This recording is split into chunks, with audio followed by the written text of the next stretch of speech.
minsan pa kikilatisin po natin ang mga bagay-bagay na nakakaapekto sa ating mga buhay-buhay. At tandaan po natin, sa demokrasyang gumagana, mahalaga po ang opinyon, palapalagay, kuro-kuro at salubin ng bawat isa po sa atin, pabor man o kontra sa anuman pong isyong panglipunan o pambayan o isyong pangkalahatan. Po. Ito ay para maging gabay po natin pare-pareho sa paglapag ng tamang suporta, pabor o kontra doon sa naturang usapin. Matalinong suporta ang ating may lalapag kung tayo po ay mulat at dilat ang mata. May mga taong tinatalian sariling kamay at paa. Problema'y tinatalikdan, salamin sa mata'y di makakita. So, atin pong kikilatisin sa episode na ito. Kwalipikado nga ba? Ito pong si dating DPWH Secretary Manuel Bunuan na maging state witness. Kasi ang balita, pumayag na, di umano, ang Office of the Ombudsman, na siya po ay gawing state witness. Of course, ang talagang pinal na magdidesisyon ay yung pong Sandigang Bayan. Yan ay provided na all things being equal. Walang tinitingnan, walang tinititigan, walang kinakatigan, walang kinikilingan. Po. So, suriin po natin ang mga bagay-bagay. Ang sabi po ng mga opositor, hindi pwede. Sapagkat si Manuel Bunuan ay dating sekretary ng DPWH kung saan doon nagmumula ang lahat ng pondo para sa pinag-uusapan nating scam sa flood control budget. So siya ang nag-allocate ng budget. Of course, sa pamamagitan ng kanyang isa sa mga namayapa, sumalangit kanyang kaluluwa. Sumalangit nawa ang kanyang kaluluwa. Ano po? Na siya namang namumudmod ng allocable fund. So tingnan po natin. Tama po yun. Sa DPWH Secretary, nanggagaling yung allocation ng flood control funds. Tumpak po yun, 101%.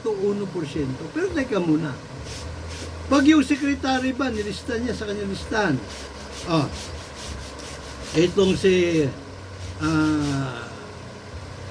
bla bla bla bla bla bla congressman, senador, no, ay merong 2 billion, 1 billion, 54 bilyones no, na pondo sa flood control. Kalagay niya sa listahan. May corruption na ba na nangyari doon? Wala pa, di ba? Wala pa. Ngayon, ipagpalagay na natin na totoo din yung napapabalita na may mga kontraktor, katulad ng mga Diskaya. Mga kontraktor sila ng mga flood control projects at iba pa. Ay nag-a-advance, nagpapanuwal, nag-aabono ng komisyon.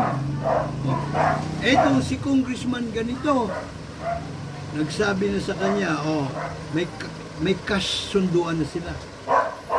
Diskaya, meron akong allocated na pondo para sa flood control projects, 5 billion. Di ba yung komisyon ko doon na ganitong porsyento? Kasi alam na nila yung sibakan eh.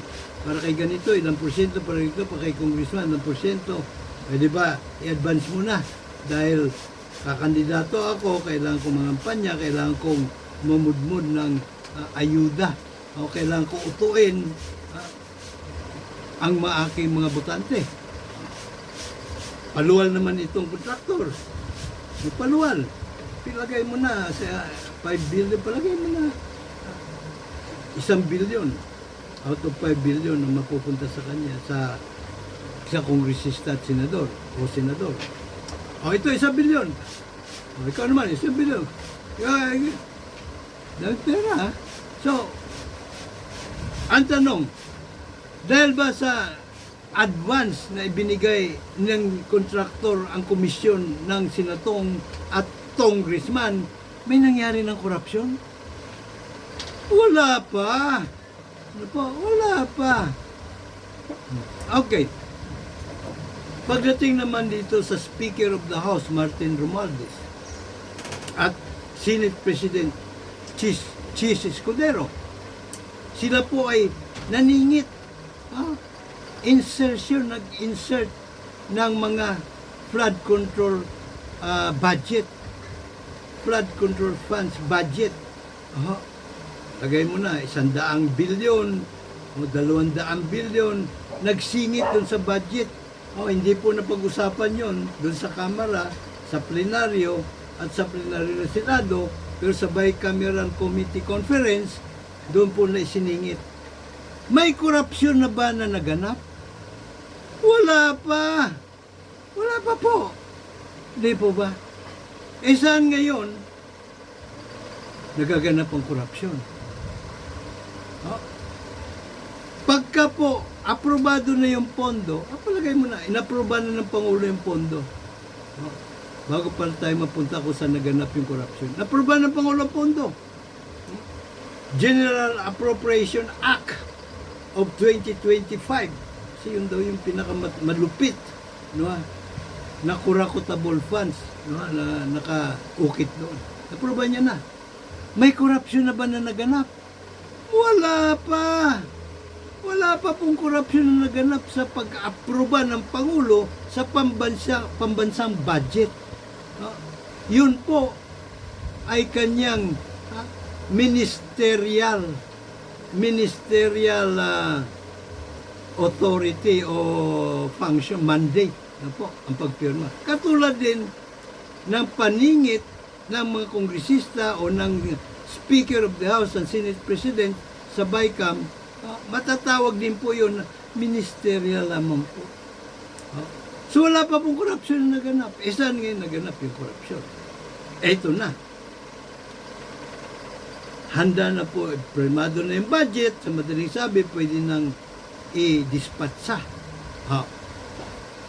Naglabas ngayon yung Department of Budget and Management ng pondo pambabayad doon sa proyekto.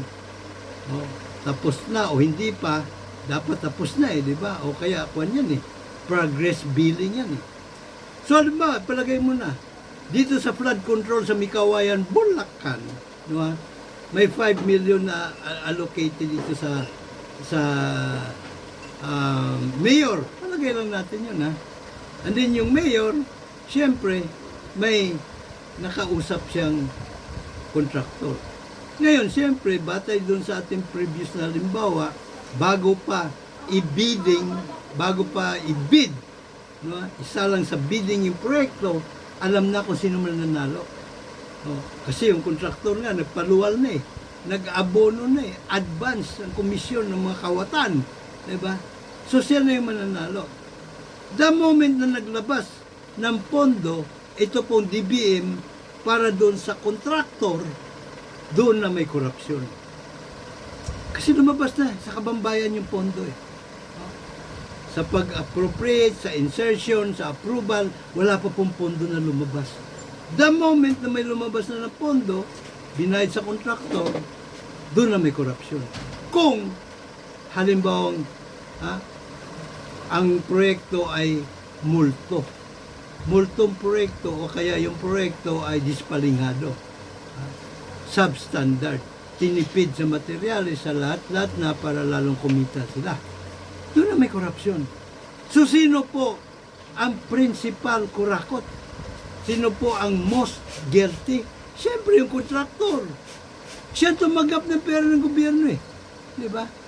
So siya ang most guilty.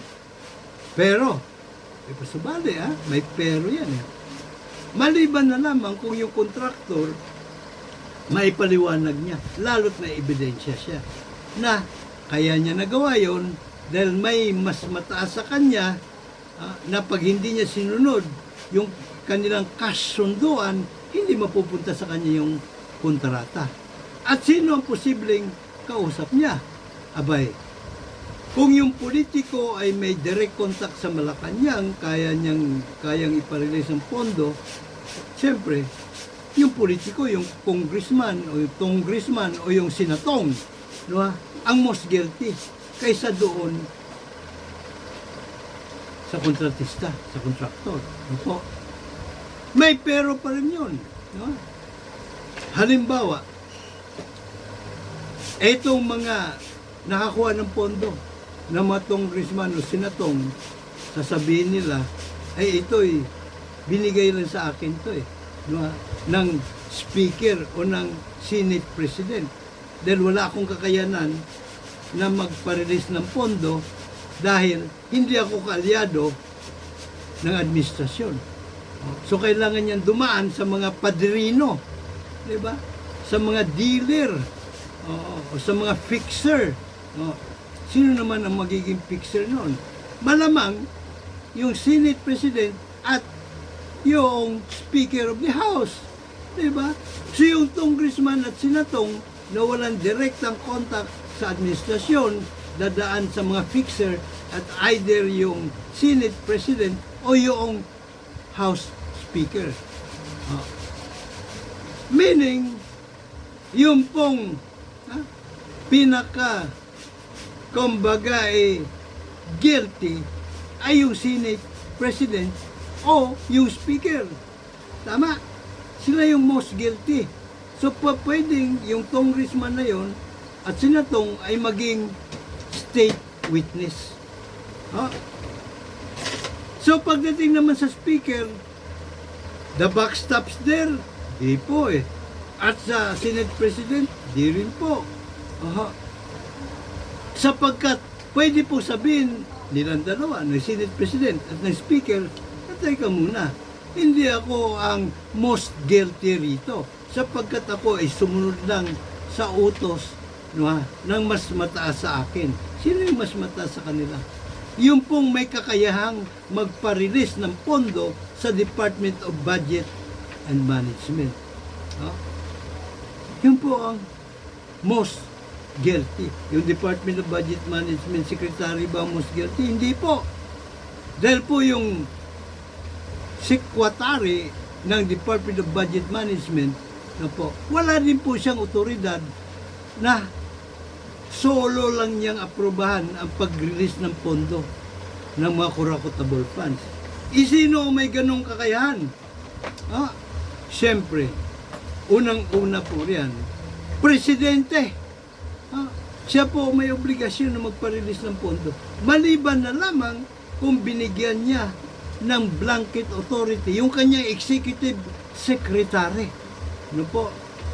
Or, maliban na lamang na gumawa ng sariling discarding ang executive secretary para bulagin ang presidente. At siya na lang ang nagsabi sa DBM secretary kasi ito executive secretary, little president po ito.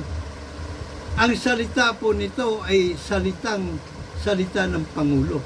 Kaya pag sinabi niya sa DBM secretary na i-release ng pondo para doon sa mga allocable funds ni Romualdez at ni Escudero, game over na.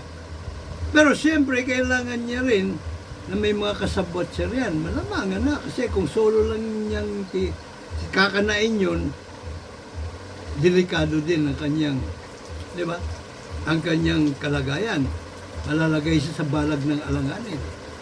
So malamang kaysa hindi, kakasabotin niya rin yung DBM Secretary, yung DPWH Secretary, yung Speaker of the House, at yung Senate President. Para may semblance sila ng lakas.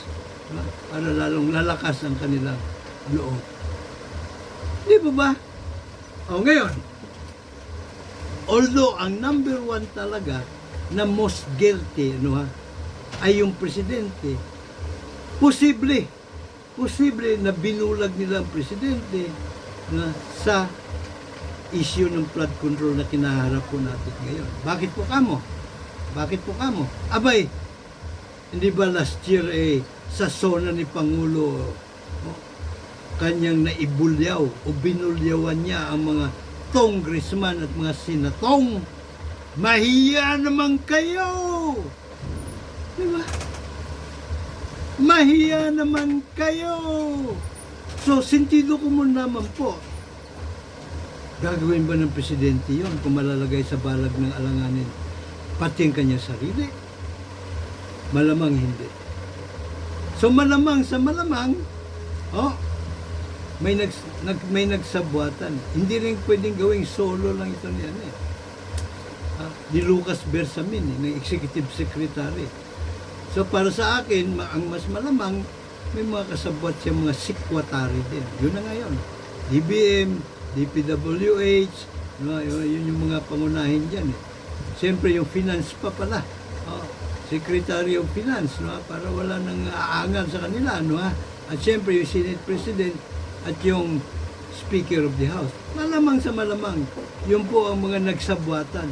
Hindi ko sinasabi na may resibo po ako patungkol riyan. Ang sinasabi ko lang, malakas o mataas ang porsyento na ganun nga ang nangyari riyan. So, sentido ko mo naman po ginagamit natin. At ang mga iyan po ay nangyayari. Bakit? Sapagkat diktadorya po ang ating hukumang trial by palakasan. Alin? Kung jury justice system po ang meron sa atin, anong mangyayari? May masusumbungan. Unang-una, sinong makakaalam ng mga bagay-bagay na ganito? Siyempre, yung pong nasa Office of the Executive Secretary. Office of DPWH Secretary, Office of Secretary of Department, o mismong Department of Budget Management. Lahat po doon na po ay posible magkaroon ng kaalaman pati sa Senado, pati mga congressman, mga tauhan po nila, malamang magkakaroon po ng impormasyon patungkol doon. Anong gagawin na sa impormasyon? Pwede po silang tumakbo sa grand jury sa kanilang lugar. Sa jury justice system po kasi, lahat ng syudad, lahat ng munisipalidad ay merong grand jury, at least may isa. At meron din pong pang-nasyonal pagka ang batas nila bagay nasyonal. Ngayon, pag nagsumbong po sila doon, pwede anonymous. Huwag sila magpakilala. Kung meron sila ebidensya, mas maganda. Pero kung wala, okay lang. Kasi mismong yung prosecutor, na independent prosecutor niya ina-assign dyan, hindi po. Hindi po siya empleyado ng Department of Justice o empleyado ng Ombudsman. Independent. Pribadong abogado ang ina-appoint na special prosecutor. So sila po mangangalap ng ebidensya at pa-aproban sa mga grand jurors. 18 anyos patas, marunong bumasa at sumulat. Siyempre, Filipino citizen, na 23 katao na bumubuo ng grand jury. Lalapag sa kanila ebidensya, sila magpapasya kung merong probable cause o wala. Pag meron, indictment po nga abutin niya. At hindi mabibiltan yung magsusumbong, yung anonymous diba? At ang maghuhusga, kung sila ay guilty o innocente, yung independent din na trial jury of we, the sovereign Filipino people. So walang lusot ang kurakot. Hindi po tayo aabot sa ganitong sitwasyon ngayon kung nirespeto nila, iginalang at pinahalagahan ang dakila at dalisay na diwa ng himagsikan. Pagtatatag na malayang bayan demokratiko, powered by sangguniang bayan at hukumang hurado nating mga soberanong mga mamamayang Pilipino. Kaya huwag po tayo magpatumpik-tumpik pa. Pakinggan natin po yung sinasabi ng mga lyrics ng kanta ng Ang bayan kong magiliw, kasing gulo ng mundo. Kami-kami ang naglalaban, Kurakotable fans ang dahilan ng gulo. Kung nais mong tumulong, tumulong ka ng buong puso. Sagrado mong boto, gamitin mo ng husto. Isulong po natin. Tara na sa Partido KKK 2.0 Demokratiko. Tara na. Juro revolusyon na sa political arena. Isang sagradong boto mo lang. Babawiin natin ang pamahalaan.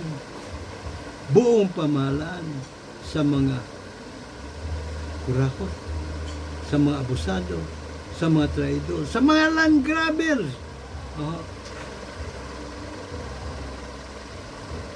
Isang boto mo lang. Ako rin po inyo lagi nakandang maglingkod, Mr. Juror, Dr. Sixto Kitkilatis Lagari po lamang. May God bless us all. May God bless Philippines. Ang protocol, like, share, subscribe sa ating pong Juror Advocacy Channel sa Facebook at sa YouTube. Hanggang sa muli.